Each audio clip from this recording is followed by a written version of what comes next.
Alright, I guess I'll start the event. Where is the event? How do I start the event? Start event. Oh, sick.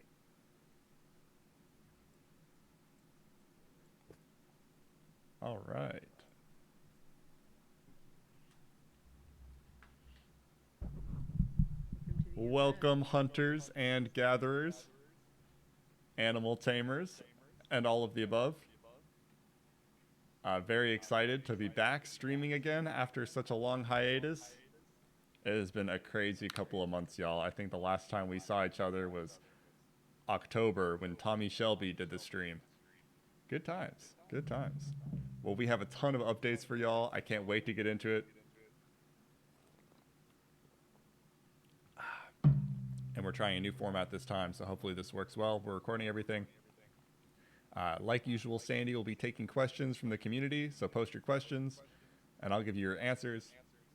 But before then, I'm going to answer probably everyone's questions, at least the surface level ones, because it has been such a long time. Yeah, so first announcement. All Survivor tier supporters, and I think the top 100 Patreon supporters in general will be getting a link to the pre-release version of the new update. There have been a lot of changes in how we were distributing builds before. So one thing is SideQuest kind of changed how their format works. We can no longer have an unlisted app on SideQuest and give you a link. That's why we've paused the Patreon. So we did make an announcement about this, but just to clear everything up, the side quest. Sorry, I hear myself echo. It's like tripping me out. Okay, perfect. The side quest links are no more. Now, what we've done is for all supporters who want to sideload a version on before early access, you'll be able to do so using the build that we've included and following the steps in the video like normal to sideload. We added the Neolithic Vault. So the Neolithic Vault is all the old builds in Neolithic Dawn. You'll be able to keep those forever, install them to your quest, and I think it's gonna be really cool. Actually, once the next version launches, you'll be able to play them and compare and contrast and kind of see just how far the game has come, and it has come a very long way. Today, I would be showing you the latest update. This is what all the supporters will be getting access to. You'll receive a link in your email or a DM on Patreon that'll give you access to install the build. And it's no longer on App Lab, because that's the second part. While SideQuest has changed, App Lab is also no more. So it's been kind of a complex few months. A lot of changes going on in just VR and meta and SideQuest in general. But App Lab is going away and being replaced by just early access. So since Neolithic Dawn is going on the Quest Store as a full-fledged game, it will be not an App Lab game. It will be early access. That's coming later. I know we were supposed to have it this month. It has been crazy, like I said, delays and just waiting on approval for certain things and other stuff that I can't get into too much on this stream. But just know that we are very close and we're working very hard to make sure that we have an awesome early access launch and we continue to keep testing the game and making it better for everybody. Shout out to some of our awesome supporters who have already had access to the early access version. Shout out to Needlegun for all the help in testing the builds, playing the earliest, jankiest versions so that y'all can have a better experience. We appreciate y'all. All right. And yeah, I think that's it for the major updates. We'll let the community ask questions as we go. But I wanted to show y'all a first look at the latest update. I have it installed on my Quest right now. And there are a few things that the supporters have been waiting for a long time that we're about to unveil today for the first time. So my tracking is going to be really messed up because I have these super bright lights on me. So hopefully it doesn't cause too many issues. Here we go.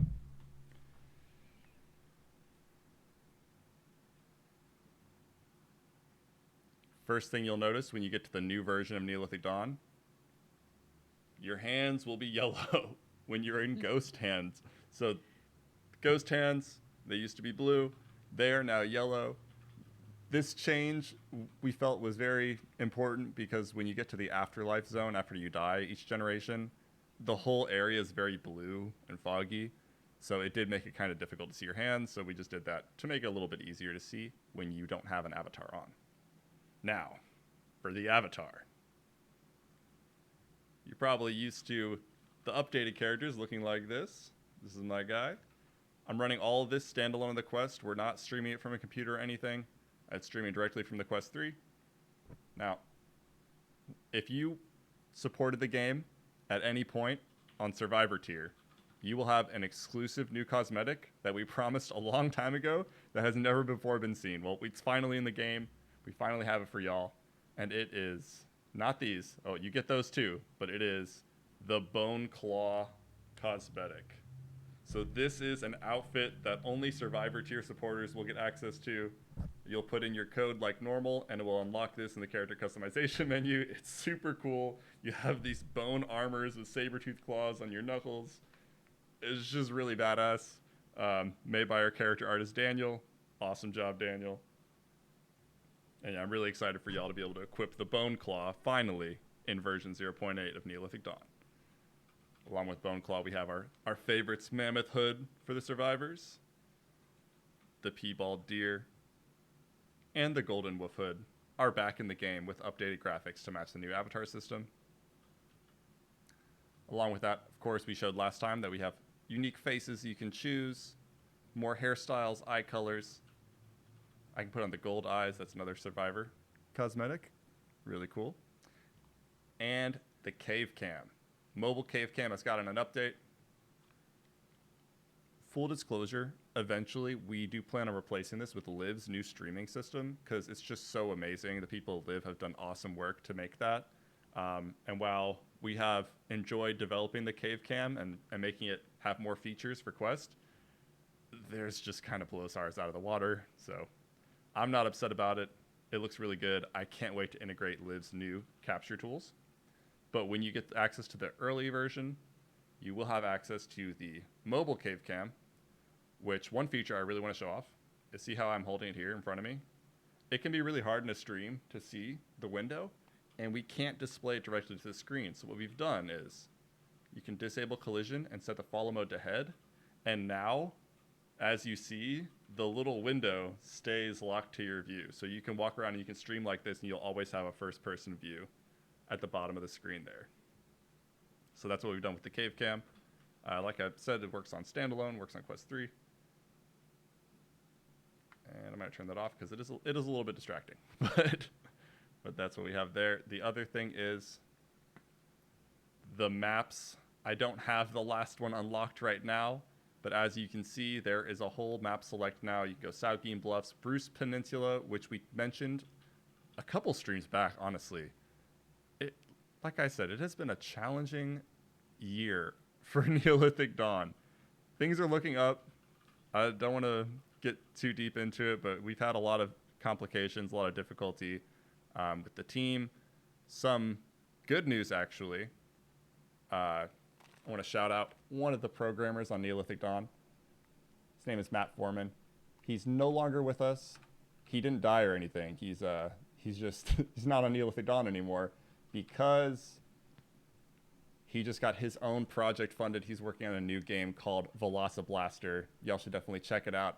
I cannot blame him at all for going and pursuing his dreams and his passions for his own game, because I did the same thing once upon a time when I decided to go full-time on Neolithic Dawn.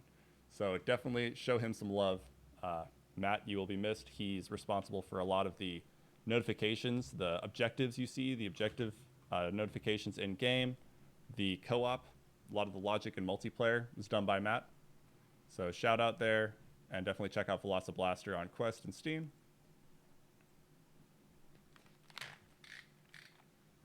Back to the stream. Multiplayer co-op. Here's how it works right now. You actually type in any room code and you share it with a friend, and you can join a co-op game. You can have infinite co-op saves. So if you keep making new rooms, it's a brand new save. It saves your progress from the host. So that way you can play with your friends, you can play with a group of friends, and then make another room and play with a different group of friends and not interfere with your save data. And of course, we have Campfire Hangout as well. The Campfire Hangout's had an update, more rooms now. You can do it in different maps. As you can see now, the maps of Campfire Hangout are Saugeen Bluffs, Roos Peninsula, Bear Island, Lake Manitou, Tundra. You can do Campfire Hangout in any map in the real game, and it works pretty similar to how it did before. We have up to 6 people in Campfire Hangout, and it is a blast. We just recently were actually playing with the whole team. It's super cool. But for now, here I'm going to actually... We're going to go to Roos Peninsula. I think that's actually where I already was. And I'm going to show y'all some of the new content in this map that we have for y'all.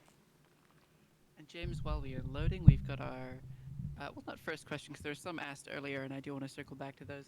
But we've got a question right now, and that is, are you able to do a map in Campfire Hangout without unlocking it by playing the single player? Yes. Yes, you can do the maps right now. And the way it works is when you go into the map, there are campsites in the game that in the story mode, you build them with friends, you drag over resources, and you repair the broken down shelters. In Campfire Hangout, you start and it's all already built. You can just hang out at the campsite. There's nothing to worry about as far as objectives go. You just hang out at the campsite and you can play in any of the maps and you get the full open world too. We don't restrict you to any one area. When you're in Campfire Hangout, it's still the full world. So you're able to explore everywhere with up to 6 people.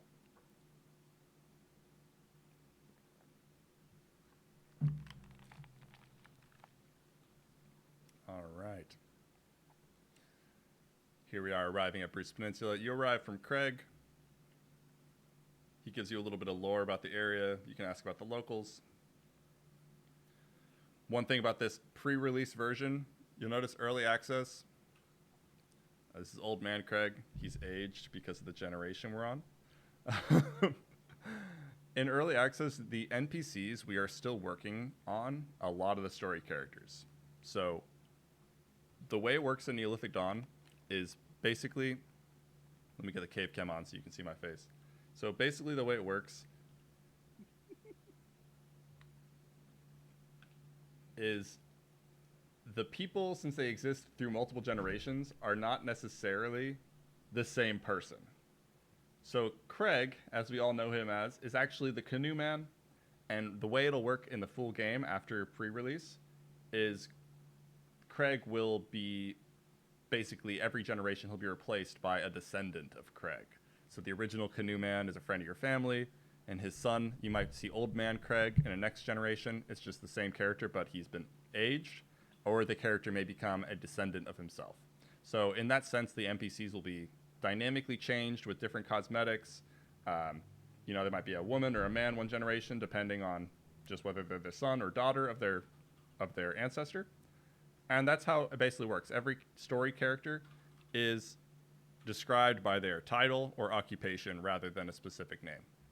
There are also random nomads that you'll encounter in the map. And the nomads will have names, but they'll be replaced every generation with new nomads. They'll have various little mini missions, objectives for you.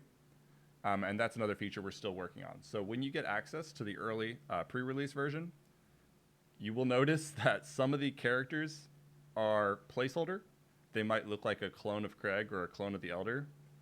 In the full version, they will be a lot more dynamic. They'll have like their own character, their own visuals, their own outfit. And they will also change with time, like the elders do and like Craig will.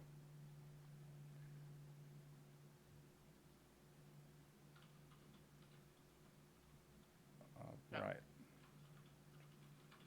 I'm trying to understand one of the questions. So regarding co-op, from what I interpret, your save file is tied to the server password. So if someone else accidentally used the same code as you while you're offline, would you be able to join your own world? This is a good question. In the pre-release version, the room codes are specific to your region and the room name. So if someone within your same region, like if someone lives on the East Coast and they make the same room name, right now in the pre-release version, it will be the same room. It's the same way as Campfire Hangout works, basically. However, in the full version, we are going to make sure that that stays restricted to your friends list and make it a little bit more secure, and also allow you to have private rooms. now. So if you are playing the pre-release version, that is a kind of a known little, not necessarily a bug, but a little weird kind of thing about it. Oh, I accidentally took a picture. Oh, I forgot to mention, if you click the trigger while you're holding the camera, it takes a picture of you. So yeah, the room codes are raw room codes. So recommended to not just do like room A, like you make it a little bit more unique. In the future, it'll be tied more to your friends list. The reason we did it this way. James uses room A. Yeah, I already leaked it. But yeah, so in the future, it's going to have access to your friends list. We don't have that right now. We did it this way to support cross-platform, and it not matter whether you're on Steam or on Quest, playing with your friends on PC or playing with your friends on mobile. But yeah, on full launch, it'll be a little bit more secure in which your room code is actually based on your friends list. But yeah, that's a great question. Actually, that sounds like a really fun idea. We should do this for patrons. So, Cinecry has asked, in the like Neolithic Vault, will we release like old ass versions of the game, like back before there was a player body and it was just your hands? That's a good question. There are old versions of the game in the vault right now. There's two versions. There is the last side quest version that we had before these avatars were changed, and there is an older version from before then. The vault will also include probably this build, honestly, just so people can sideload if they prefer to do it that way before we have, access to the beta or early access on meta. However, we don't have old quest builds of those versions of the game because that version of the game only ran on PC. I could dig through my files and see if I still have the EXE and let you have the PC version of those builds. But currently, no, those are not included in the vault. Might think about it. It'd be a fun idea after the game is out to just release like really, really old, like even when they were like mock-ups for TikTok and stuff, like just really, really old versions of the game. Yeah, I do love the concept, and I would definitely do it. I just wish past James like had the foresight to save those somewhere. There were many times when my hard drive was full, and I'm just like, I have all these Neolithic Dawn builds. I got to delete some of them. So part of me wishes I would have saved more, but that is the intention of the vault, so that moving forward we can keep those versions of the game, the legacy versions, and have them preserved for all of time. What else was asked? So, is there going to be the ability to freely build your own house? Great question. That has been a very much requested feature in the pre-alpha and the version that you'll have access to soon. We do not have the ability to place a building anywhere. You can only construct shelters at predetermined locations in the campsite. You're basically repairing an abandoned campsite. Now, that is something that we've been looking into, and in the future, we would love to add that, along with, like, say, the ability to actually cut down trees and use those logs to construct a shelter anywhere. This is just something that we had to cut, we had to compromise to be able to actually manage the game and develop the game in the time frame we had with the budget we had. But yeah, definitely want to do a big shelter building update post-launch or after early access, and let us know, let us know how you want that to work and what you would prefer. One thing that we do have right now that you can do in the game is if you grab a tinder and you grab a hide, you can combine them and it makes a sleeping bag. So this bedroll, you can throw it down on the ground. Oh, well, I picked probably the worst spot to do it.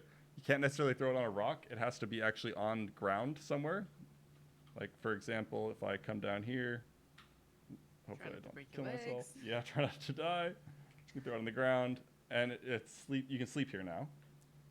And if you have the resources, the 4 sticks and 2 more hides, you can upgrade it into a lean-to. So it's level 1 bedroll. If you upgrade it into a lean-to, it adds like a little tent onto it, and it restores like more energy, health, and warmth overnight. And you can pack it up and take it with you in your backpack. So those are the portable shelters that we have right now in the pre-alpha version. And right now you can upgrade it from a bedroll to a lean-to.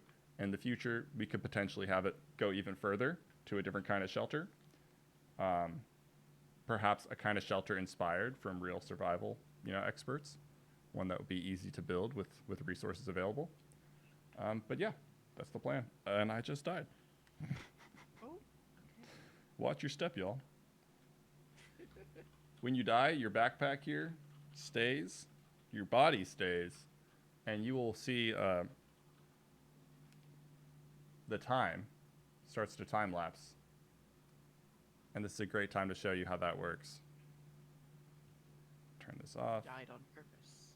Yes, I died on purpose. I didn't just fall. The timeline moves forward. We're now at 9,900 BC, and the season changes too. So every time you die, it alternates one season, so you get to experience all the seasons, and goes forward 20 years. So we're now 20 years in the future. You can spend the skill points, the spirit and body points you earned through your life. And this is my family tree, basically. This is your genetic sequence, is what we call it. And I'm level 3, so I have access to some of these new perks. Other ones are locked. I need to get higher level to unlock them. But for this one, I'm thinking max health, so I don't die from fall damage so easily. And on this side, there's sprint stamina, thirst resistance, make animals 10% easier to tame. I think I'm going to do... Oh, it's a tough choice. Well, I feel like hunger and thirst, sometimes you want to be able to upgrade those so you don't have to eat and drink as often, so I'll go ahead and do that this time. But you can see what I've chosen in the past. Actually, I've been choosing thirst a lot. Let's not do that. Let's do sprint stamina. And yeah, as you get to a higher level and you earn more skill points, you'll be able to unlock new abilities. And you can also see your progress on the world. This is my impact. So different actions you take in the game affect your karma. Rebuilding the campsites like we talked about gives you positive karma. Helping out nomads you find in the world gives you positive karma.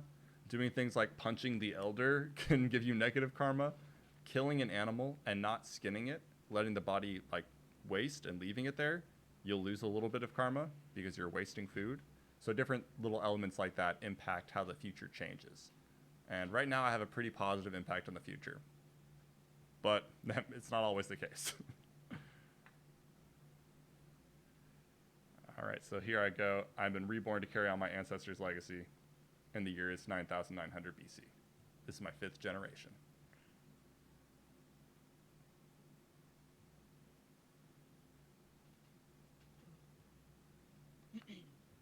Was that other question we got asked right at the start? James, what was your favorite feature to develop in the game? Oh, that's a really good question. I gotta say probably the animals. It was both the hardest and my favorite to do the animal AI, especially taming of the animals. Fighting the wolves, I think, has been really fun. I also really like, I like crafting weapons. I like making like combination weapons, like putting like an axe on one side, a spear on another side. I think that's really cool. You can also do it with like knives. Like if you use a bone, you can do like 2 knives on each side. And I think that's really fun to be able to customize it and store them here. Once you have them, you can store your custom built weapons in your backpack.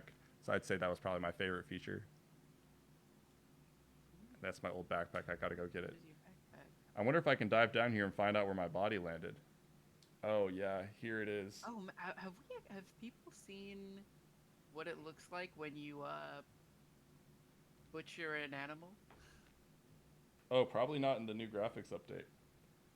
Yeah, So. Someone's asked if animals decompose, and well, you just confirmed that some stuff decomposes. Yeah, so this is my old body. Good It's gracious. down here. Macabre. Yeah, so let's see if I can loot my old backpack and get back some of those resources I lost. Oh yeah, here we go. Once you get your backpack back, you can't put it on your back anymore. You have a new empty backpack, but you can auto loot, and it should transfer all my items into my new backpack. So now, and you get karma for that too. You get karma for finding your past life, and acquiring your old resources. You basically put your old body to rest, and it gives you positive karma. I don't know if you laid him to the rest in the bottom of that river, but like, Yeah. the karma went up, so you must have done it right. He's definitely resting.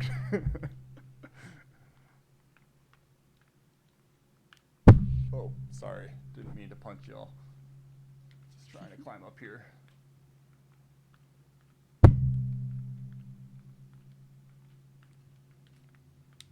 So yeah, you might have noticed the red paint on things. The red paint is not mandatory. It is merely a suggestion. We did that to make it more clear which direction you're meant to go in. And they're always, the red painted things are like the easiest handholds. But like always in Neolithic Dawn, you can climb anything. The only thing you can't climb, I think, is like sheer ice walls. But yeah, anything like if I grab this tree here, you can climb it. If I grab this rock here, you can climb it. And yeah, that's how it is.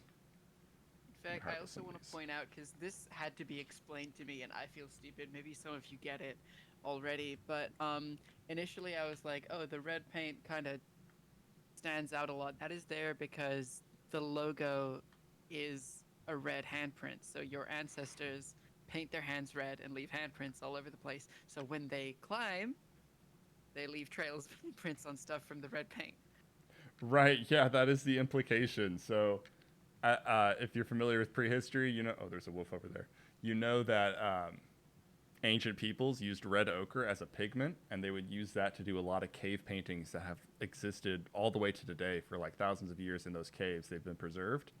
So you might see around the environment little areas where there are red handprints on the wall, and there are also like climbing areas with red paint on them. And that's supposed to be implied that people have gone through here before, and that's the route they took. So it's the path of least resistance. And that's what the red handprints are for, and the red paint.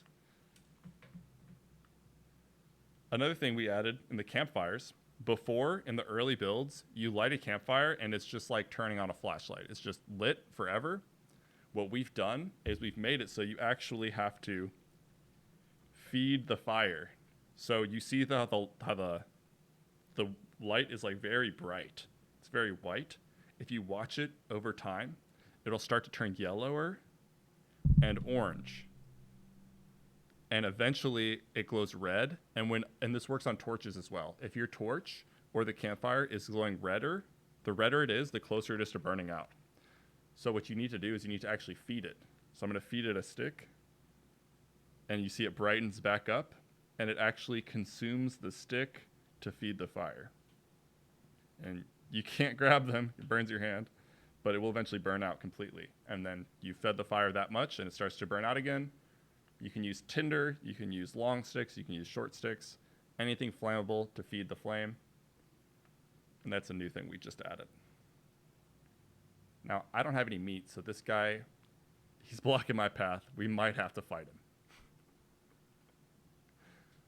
To avoid breaking something, I'm going to take a big step back. Oh yeah, go ahead and take your microphone with you. Yeah, because I'm probably going to hit it, but so you can still hear me. When they get angry, they glow red like that.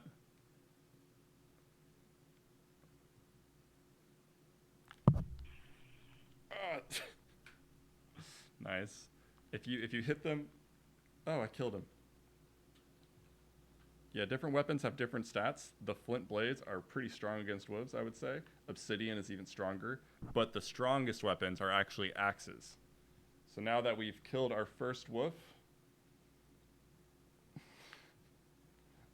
grab them by the ear. You can skin them, like before. But after the graphics update, it is significantly more detailed when they are skinned. So we have our cuts of meat here. If I grab him by the leg here, and I hit this part, you see the meter there. It fills up as you hit them. And you harvest the leg meat. Harvest this one. And then I'm going to harvest the ribs. And if you harvest the head, it just gives you steaks. And that is that's how butchering is now after the update.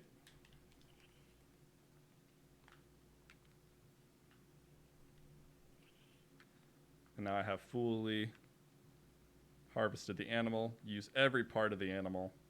We will not lose any karma for that. We can keep going. Although my fire did burn out right when I got meat. One thing is, don't think about it too hard. Meat is meat. This is a survival scenario. You know, once it's in your backpack, don't think of it as dog meat anymore. It's just meat. Perfect example of that is although it is technically cannibalism, you can tame a wolf with wolf meat. Oh no. Oh, come on. Come on, here. What? You looking at it? Oh no, I got too close. So when you're trying to tame the wolf, one thing that's important is to keep your distance. They're quite territorial.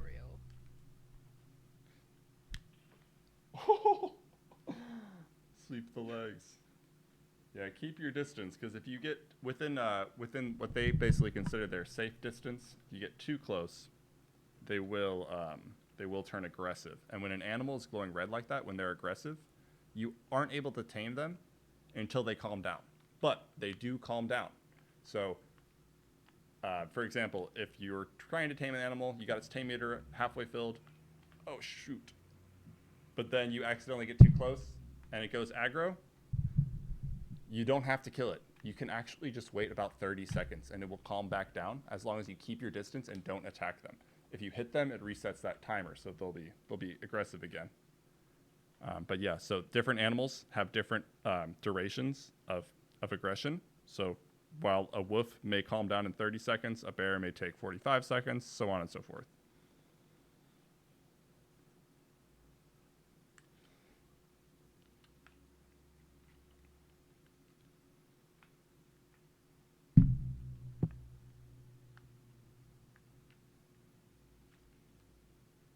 Oh, did not quite make that jump.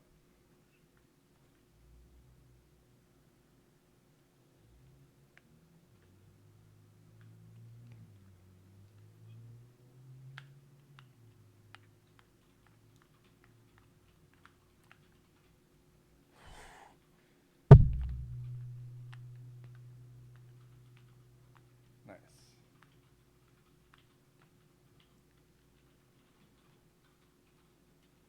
And this area is way harder to go back up than it is to go down, so just so you know. Yeah, push forward. This is the first like open area you get to after the climbing section of Bruce Peninsula. And you'll also encounter a lot of rabbits here. See, I just lost one karma because I left that one wolf unskinned. It's just one karma. It's not a super big deal. But that is what happens. Oh my goodness, you guys are onto something. Okay. Stretch goal for late development. New weapon clubs. Clubs? How would you make a club? Skull. I think it's a cool idea. Skull tied to a stick. Oh, whoa, that would be awesome. Or what if you could take like a whole rock and tie it to the stick too? Ooh. Okay, one side of the skull is for style on the bottom, and then the top is like a sledgehammer with two giant rocks just tied to it. That is an amazing idea, and I will. Oh, look, I killed him as he was eating blueberries off the bush. That's another thing. Animals, they will seek food whether you give it to them or not. So he was trying to eat from this blueberry bush, and I killed him while it's still in his mouth. No. I got my rabbit. Yeah, I love that idea. That whoever came up with that, that is an awesome idea. Clubs, being able to put a rock on a weapon, being able to put a skull on a stick. I think that just takes our existing system. And Dan too. Yeah, that takes our existing system and just kind of brings it to the next level. So I love ideas like that.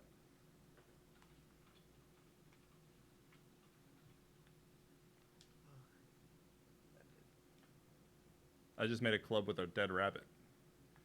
Oh, that is. Who wants some of this? Wild stream today. Can I throw him as a spear? Oh.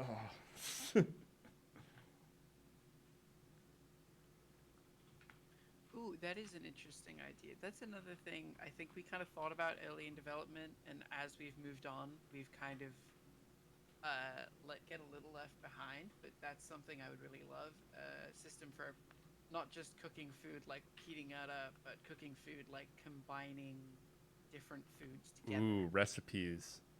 Yes. Yeah. If you know in Saugeen Bluffs there are like these jars and little bowls. It'd be perfect if you could like make a soup or something and fill it in the bowl so you can keep that bowl in your backpack and it restores more. Like that's a really good idea also. Mm-hmm. Good soup. Good soup. I like that a lot.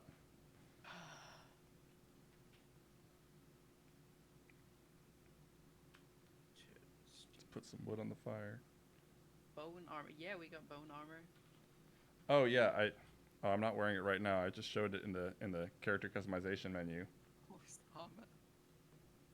Oh no, we've done a horse armor. People who pay extra get armor. We've done it. You're We've right. done the sin.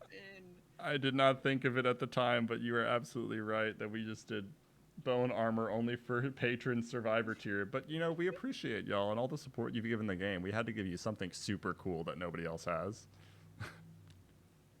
That thing is armor. And it's purely cosmetic. It doesn't actually affect your stats, but you know, it just looks really, really cool.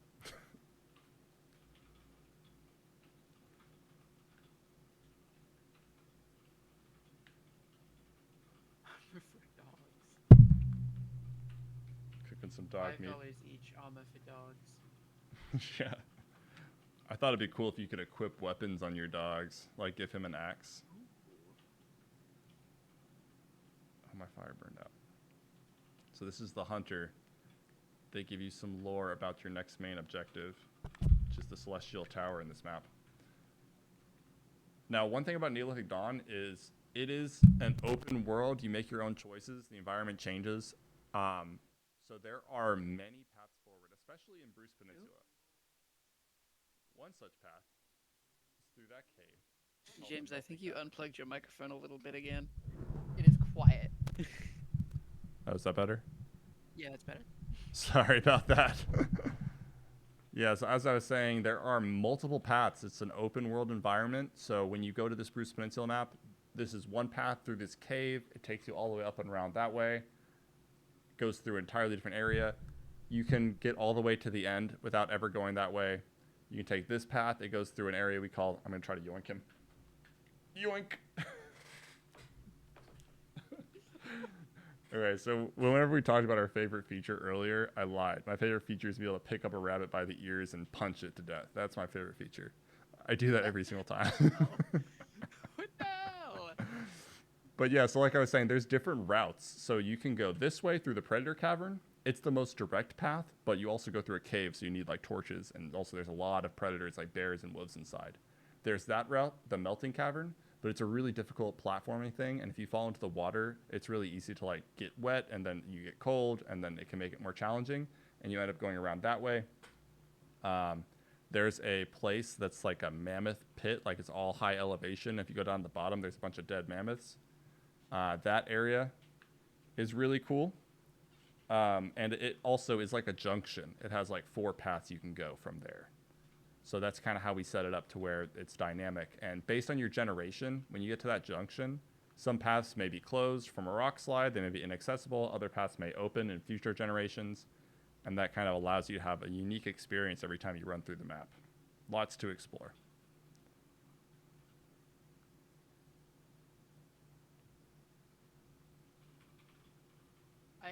So one person has asked if there will be a random map, and the maps are actually made by artisans at the moment. There's 1, 2, 3, 4, 5 of them, I think. And I think Sam and Ian were our main environment artists who worked on them. That's right, yeah. Shout out to Sam and Ian. They designed a lot of the art in this map you see here, Bruce Peninsula. Unfortunately, after our departure with our publishers, mutual thing, we had some disagreements on like various aspects that I won't get into. But Sam and Ian ended up staying with Click Games, who develop all kinds of awesome games like Dragon Fist. We hold no ill will for them, wish them the best. And yeah, they are some awesome environment artists, so we appreciate all the work they did on Neolithic Dawn.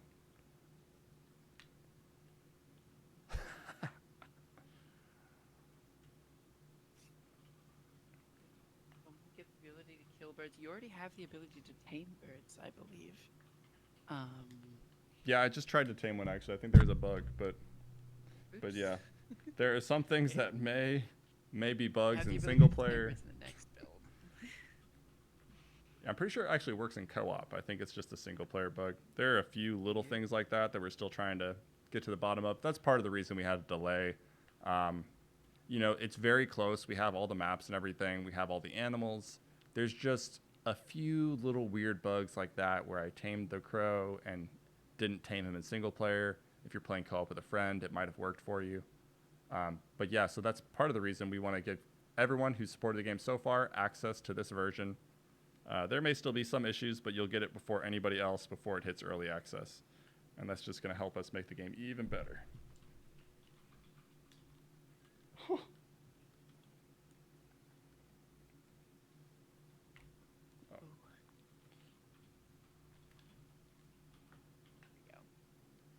Oh my god. Get him. I got you now. Oh. Nice. Hell yeah. Perfect shot. Perfect Dope. shot. Look at them just watching. Look at those does just watching. What are you looking at? They got full bellies. They must have been eating all these blueberries. That's why I couldn't find any on the bushes. Look, he's eating more Maybe blueberries. That's what happened last time. It's not a low spawn rate. It's just animals. I think you're right. I think the deer keep eating them. That's the problem. That's so funny. Last time me and Sandy were playing, we couldn't find any blueberries to tame the crows with, and I think it's because these deer keep eating them. What a wild place. By the way, like, maybe now is not the time, but is your hand, like, good after that? Oh, when I punched my desk and, like, my knuckles turned blue? Yeah. I actually thought you, like, broke your hand. I was so scared. It was one of those moments. I honestly thought I broke my hand, too, but it's actually fine. I recover quick, you know. I'm used to taking some VR abuse on my hands. Cut this tinder. Oh, have we... do we have an Adelatl yet? Have we shown fully? Y'all, the Adelatl we had to put on the back burner. But I'll show you a secret right now. We have a secret developer menu that has cheat codes in it. Allows you to spawn all the items in the game, including items that are not even yet in the game, like the Adelatl. And if I put a spear on the Adelatl, I can use it to launch weapons. More so, I can actually use it to launch anything. But there's some glitches, like it makes the rocks huge. You'll notice. We're gonna have like a Fallout junk jet, anything you want. And that is why it is not yet in the game. Because the item launcher, as we've been calling it, or the Adelatl, it's like a modified Adelatl to make it more useful. You can launch things to friends. You're like, oh, I need a tinder to start this fire. I got you, bro. You can launch a tinder across the map. Short branch. Oh, I need a craft. Here, take a short branch. So yeah, that is the Adelatl. If you're here watching this stream, don't tell anybody I told you, but if you type dev, D-E-V, into the character customization gift menu, you will unlock the developer menu, and you'll have access to all of these abilities. You can spawn any animal you want. I can straight up just spawn a direwolf right here if I wanted to. You can fast travel to any map. Oh, jeez, I shouldn't have done that. I think the game's actually lagging. I spawned too much stuff. Too many deer. But yeah, so we have that. Among other features. Now, if you do use it, just know it's experimental. And also the pre-release version, very experimental. Still a lot of things we're working on improving. One of which being performance, among other things. Oh, I see somebody actually. Ooh, Nugget God, you're kind of onto something. So, yeah, medicinal herbs. We don't exactly have a system for disease and stuff at the moment, but there, I believe it's yarrow we have. Yep. And you can grind up yarrow and like use it to prevent ailments and infections. That's right. Currently, it cannot be ground just yet, but the intention is you'll be able to use. It's like a yellow flower, Siberian yarrow. You'll be able to actually collect it, harvest it, and process it using those bowls that we talked about before into like a kind of paste. Currently, it cannot be processed, but if you do find it I think there's some in the Saugeen Bluffs area. There's also some that you can harvest directly from the tundra. If you find it, you can just eat it like food, and it gives you some health back. Oh, hello, Nomad. She says it's cold today, and she wants tinders to start a fire. Oh, but I only have one tinder. I'm sorry, No wonder I can't it's help cold. you. You should try putting on a shirt. Yeah, seriously. Jeez. No, she seems cool. She seems nice. High five. Yeah, all the NPCs, as you can see, are very physicsy. You just palm their face, and they're just chill with it. But don't punch them. Oh, I guess you can punch her. Don't punch the men. We don't condone domestic violence, but apparently that's not set up yet. Okay. Oh god, we have the bug we found together, and now we also have a domestic abuse is acceptable bug. Yeah, no, that was not intentional, y'all. Please don't cancel me. I'm about to die, I'm pretty sure. Actually, I'm going to go back to the menu and show y'all a different map. So you've seen Bruce Peninsula, at least part of it. There are 5 maps now in Neolithic Dawn. There is the Tundra, there's the Bear Island, which is kind of like a funny little map where you fight the Glyptodon. And there's Lake Manitou. I'm going to show you one of the biggest ones right now, Lake Manitou. Okay. I love Lake Manitou. I don't think I've ever actually been in VR. I just like looking at it in the Unity editor. Me too. It's got like great like autumny fall vibes. I love the birch trees here in this zone. Yeah, each zone has like a unique, distinct look to it as well. To make them special. The Lake Manitou kind of reminds me a little bit of Skyrim, especially in the Rift in Skyrim. But I don't know. It's like if it were colder as well and surrounded by glaciers and a bit like nothing like that area because it also has a lake in the middle. And Yeah. I think this dungeon is one of the coolest. Y'all might find it frustrating. It is a water temple dungeon. So, I mean, I think it's cool. It's got like a pressure plate system. The water level changes. But yeah, it can definitely be kind of tricky. You arrive in Lake Manitou in a Glyptodon shell. Straight up. Because you get it from the Bear Island map. You'll understand once you play the pre-alpha. Or I'm sorry, once you play the pre-release beta. We are past pre-alpha now. Whole new game. And we have about 15 minutes left in the actually main stream. We'll probably stay a little bit longer, but keep those questions coming, y'all. If you have more questions, I can't say everything, but I'll say what I can say. oh no.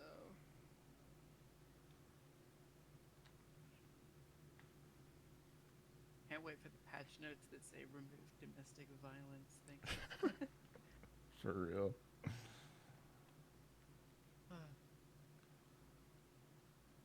Have we received any questions? Let me have a little scroll. Find questions. I must search for questions. So this is how it looks when you enter Lake Manitou. You'll notice the grass is different. There's like leaves on the ground. There's a lot of water in this area. Get the objective to talk to the locals. Who's your favorite NPC? Oh, Craig, obviously. It's got to be Craig. He's the OG. Easy answer, yeah. Craig's the OG. Oh, in Lake Manitou, we have these. On the lake, there are these. I'm not going to be able to reach it. Almost. Floating platforms. They're all physicsy. They have buoyancy. You can push them in the water. You use them in the dungeon. But outside the dungeon,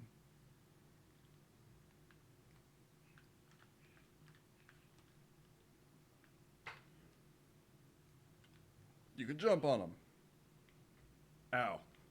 And it's like a boat. You can actually steer it a little bit. If you get down and you kind of like try to push it while you're on it. You can use the rafts. So there are rafts throughout this map.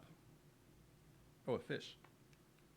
Okay, and now we've received a handful of questions because I specifically asked for some. So, Sushimi. Is Garfield still in the game? Oh, yeah. Oh, yeah. 100%. Get rid of Garfield. Garf has been moved to a new location. He's hidden in Bruce Peninsula, and since nobody's found him yet, he's still there. When you find Garfield, let us know, post it in the chat, and we will move him to a new location in a new map. I'll give you one hint. He is in the Bruce Peninsula map. That is all. It's a big map, so I don't think that's that hard of a hint. Or that's not going to give it away. That's like a hard hint. What else have we got?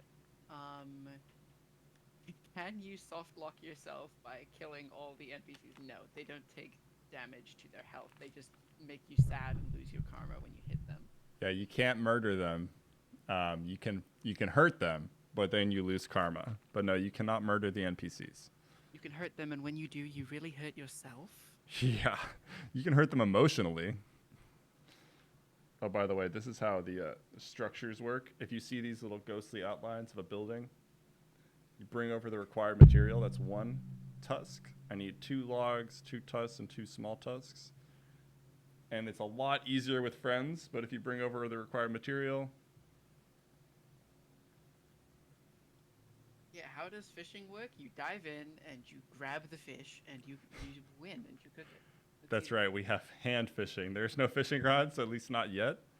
If y'all have other concepts for fishing, let us know. That could be something we add later in an update. There's always the classic spear fishing.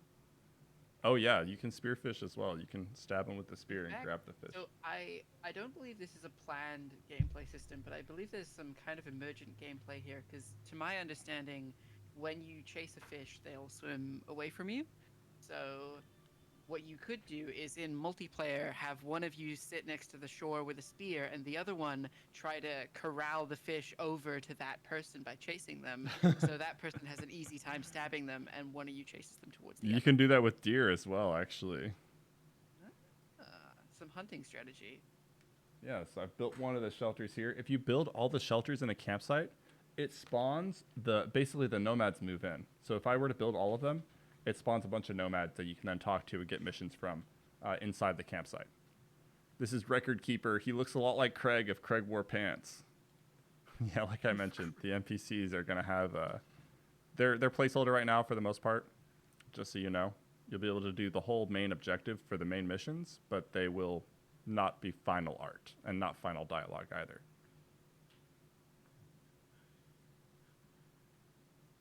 Thank you, Record Keeper. Smash pots. Sorry, bro. Chill. It's just a pot. Chill. Scared? You gonna give him shell shock with a clay pot? For real. I didn't realize claycraft was like done 12,000 years ago. Really? Oh, there's also, once you get to Lake Manitou, this map introduces a new kind of weapon. You need to collect feathers for it. The deadliest weapon, the feather. Evil tickling strategies await you. I'll let y'all guess what the feathers are for. We'll save that for a future stream. What do you think in the chat the feathers are for? How do you take out an enemy with a feather?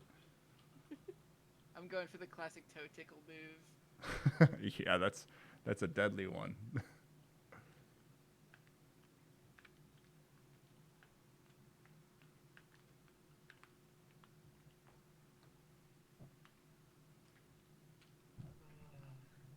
The feather pen is mightier than the obsidian spear.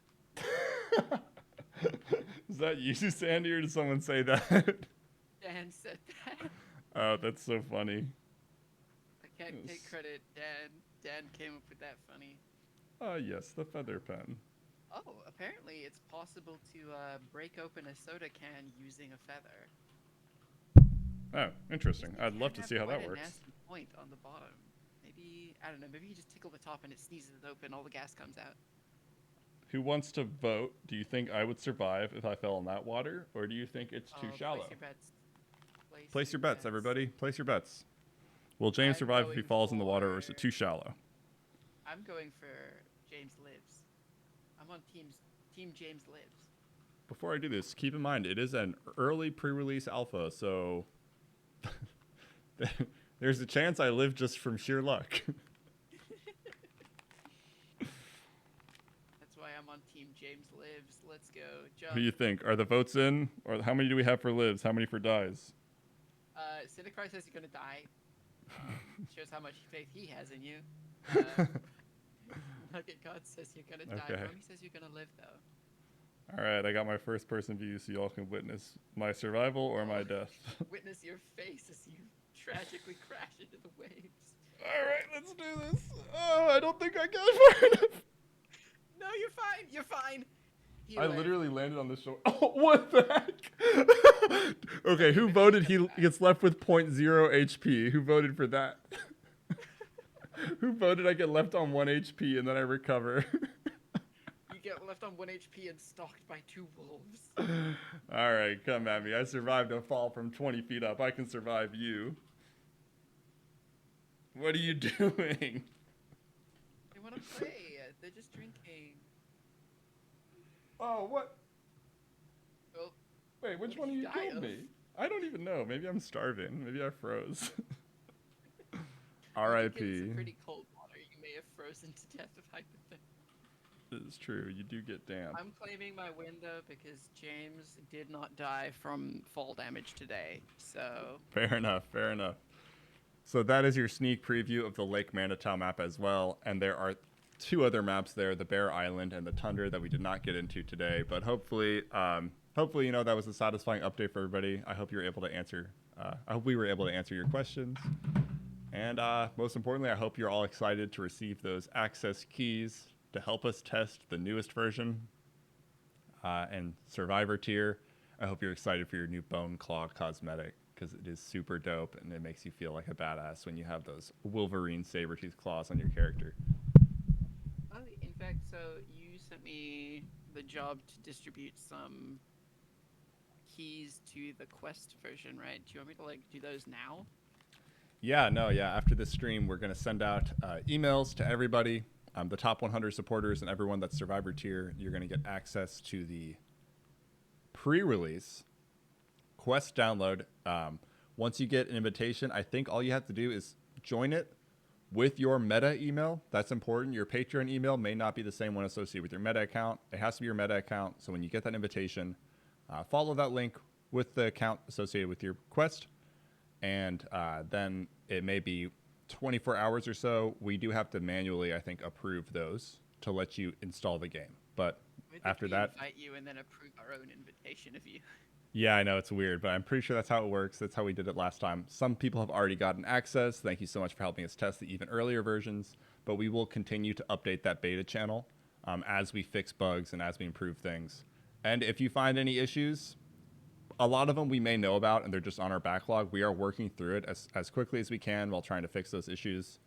But, you know, just in case it's something we haven't found yet, please, please, please just post it on feedback and bugs, and that will help us out more than you could imagine. Like, there's sometimes, like, we get so focused in on testing it the way that we know the game's supposed to work that we completely overlook something that's, like, you might find obvious. So that really helps us if you post those issues, and we can get them solved much quicker. It also shows us what you're running into so we can prioritize better, because if we think it's, like, a rare bug, but everyone seems to have it, we can prioritize that and make sure it gets fixed like that week.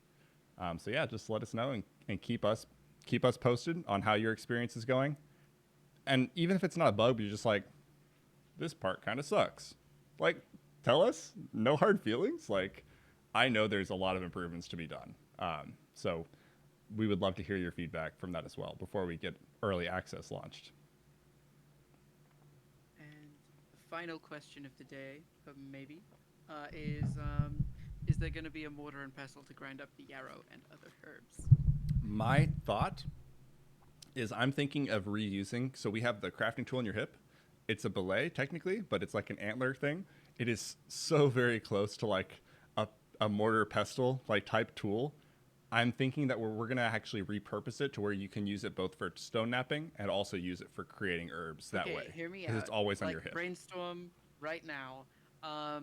The dishes with the birds circling above them become like a healing station, and you can grind up the herbs using the stone carving tool at the bird bowls. That's a good idea. Yeah, we could maybe do something like that because they're all over the map, and right now they're only used to tame crows. By the way, we weren't able to do that. I think there's a bug in single player, but if you do try it after this update, you can put blueberries on those, and it brings a crow, and you're supposed to be able to put your hand out, and the crow from the table goes to your wrist. And when the crow's on your wrist, you might have seen this in a video I posted. You can shake your arm, and they fly off, and they return to your shoulder. You can get it back off your shoulder, and they actually reduce fall damage. So if you have 2 crows on your shoulder, you take less fall damage.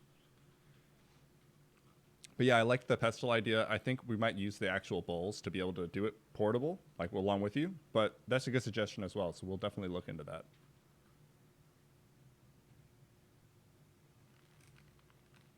All right, is that it then? Oh, is there one more question, Sandy? Did you say there might be one more question? Is there? Let me just read this last message from Dan. Might be able to make a mortar and pestle one object with a bowl and handle constrained together with a physics joint, so the pestle is attached with like an invisible rubber band.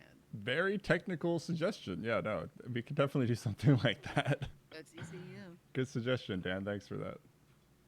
All right, and then I guess we're finished for today. Awesome. Thank you so much, everybody, for joining the stream. I'm sorry that we've been gone for so long. Like I mentioned before at the start of the stream, we've just been so busy. It's been a crazy, crazy couple of months for us. Thank you so much for joining us. And I can't wait for this newest chapter of Neolithic Dawn. It's going to be so crazy, and I'm just excited that you're here for me. Thanks, everyone. All right, thanks, everyone. Neolithic Drive Strong. Bye. We'll see you next month.